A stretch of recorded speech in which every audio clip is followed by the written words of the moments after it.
बिस्मिल्लाहिर्रहमानिर्रहीम जी, मैं हूं जुल्फ़िकार अली शाह और आप देख रहे हैं मरकज़ टीवी न्यूज़ चैनल। हस्बे रवायत सबसे पहले आपसे गुजारिश कि हमारे नए देखने वाले जो हमारे दोस्त हैं वो हमारे चैनल को सब्सक्राइब कर दें और बेल आइकन के बटन को ज़रूर दबा दें ताकि नई आने वाली वीडियोस जो हैं बर वक्त आप तक पहुंच सकें। और अगर ये वीडियो अच्छी लगे तो इसे शेयर कर दें और लाइक का बटन ज़रूर दबा दें ताकि शेयर करने से दूसरे दोस्तों तक पहुंच सके।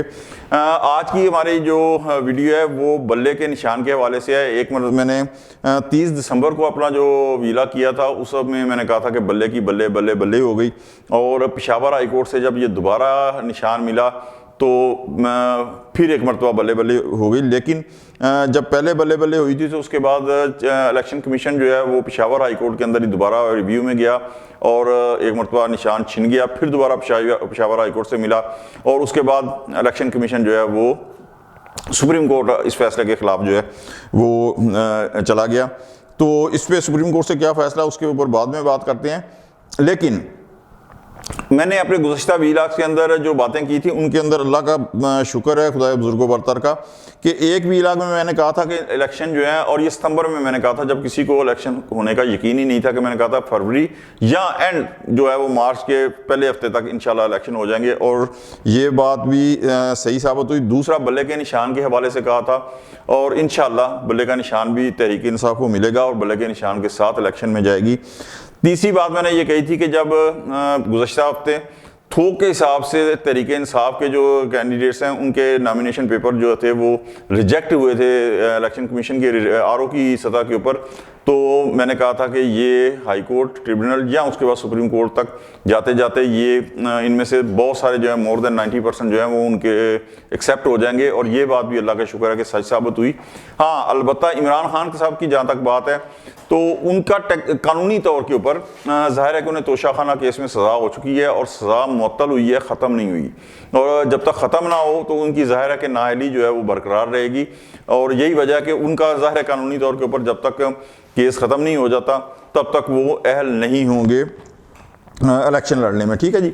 तो यहाँ तक जो रिलीफ मिला है कि बहुत सारे उनके जो कैंडिडेट्स हैं मोर देन 90% उनको अगर इलेक्शन लड़ने की इजाज़त मिल गई है। हत्ता कि आप ये देखें कि डॉक्टर यास्मीन राशिद साहबा जो हैं, जो कि NA 130 से मियां नवाज शरीफ साहब के ख़िलाफ़ ग्वालमंडी से इलेक्शन लड़ रही हैं, ग्वालमंडी के इलाके से, उन्हें भी इलेक्शन लड़ने की इजाज़त मिल गई है और वो बड़ी मजबूत कैंडिडेट जो है ना वो इस वक्त तस्वर की जाती हैं, क्योंकि जिस तरह कहा जाता है कि तहरीक इंसाफ की एक ज़मीनी हक़ाइक़ जो है कि पॉपुलैरिटी है इस ग्राउंड के ऊपर, तो वो एक थ्रेट साबित हो सकती हैं मियां नवाज शरीफ के ख़िलाफ़ उनके अपने जो हल्का है तख्ते लाहौर के अंदर ग्वालमंडी का, तो उसके अंदर तो उनको भी इजाज़त मिल गई है। उसकी वजह यह है कि उनका अभी तक केस ज़रूर चल रहा है 9 मई के हवाले से, लेकिन चूँकि सज़ा नहीं हुई तो इस वजह से उन्हें भी इजाज़त मिल गई है।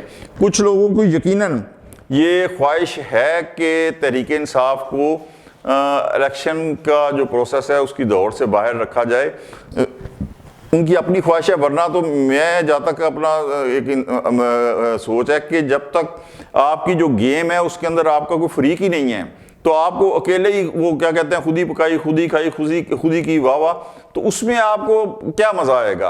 अगर इलेक्शन के दौरान फ़र्ज़ करें कि तहरीक इंसाफ जो है इलेक्शन प्रोसेस से बाहर हो जाती है और उसे बीइंग जमात इलेक्शन लड़ने की इजाज़त नहीं दी जाती, तो मेन मार्का जो है वो तो पंजाब के अंदर ही होना है। तो यहाँ पे तरीके जो इस्तेकाम पाकिस्तान पार्टी है वो मुस्लिम लीग नवाज की इत्तेहादी है किस्म की सीट एडजस्टमेंट उससे हो रही है। पाकिस्तान पीपल्स पार्टी की कहते हैं कि से नहीं है, लेकिन अब से बन रही है उसकी। लेकिन फिर आपका मेन जो अपोनेंट होगा वो कौन होगा पंजाब में जिससे आपका मुकाबला करेंगे। ठीक है, तो इस हिसाब से अगर मुकाबला करना है तो तहरीक इंसाफ को लाना पड़ेगा आपको इलेक्शन प्रोसेस के अंदर, उसे इलेक्शन लड़वाने पड़ेंगे। दूसरी एक चीज़ याद रखें, अभी हाल ही में बांग्लादेश के अंदर इलेक्शन हुआ है और हसीना वाजिद साहिबा जो है वो 5वीं मरतबा इलेक्शन प्राइम मिनिस्टर जो है वो मुंतखब हो गई हैं।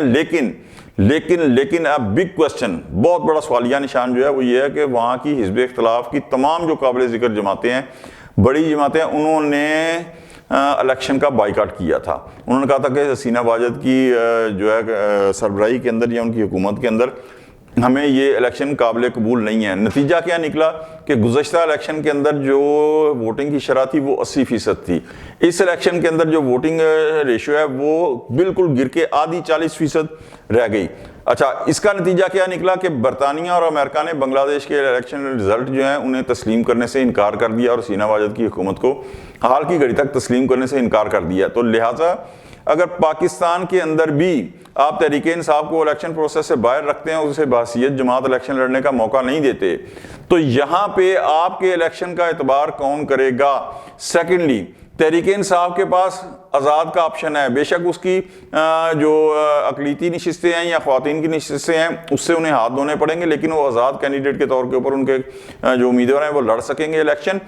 सेकेंड, उनके पास प्लान बी क्या है मुझे नहीं मालूम, लेकिन उन्हें साहबजादा हामिद रजा साहब फैसलाबाद से उनकी जमात है, वो दावत दे चुके हैं कि मेरी जमात के निशान के ऊपर आप इलेक्शन लड़ें। शेख रशीद साहब की जमात है, तो उनके पास ऑप्शन हैं। लिहाजा उन्हें बासियत जमात इलेक्शन लड़ने की आप राह में रोड़े ना अटकाएं, और इंशाल्लाह उम्मीद है बड़ी कि उन्हें इजाज़त मिल जाएगी।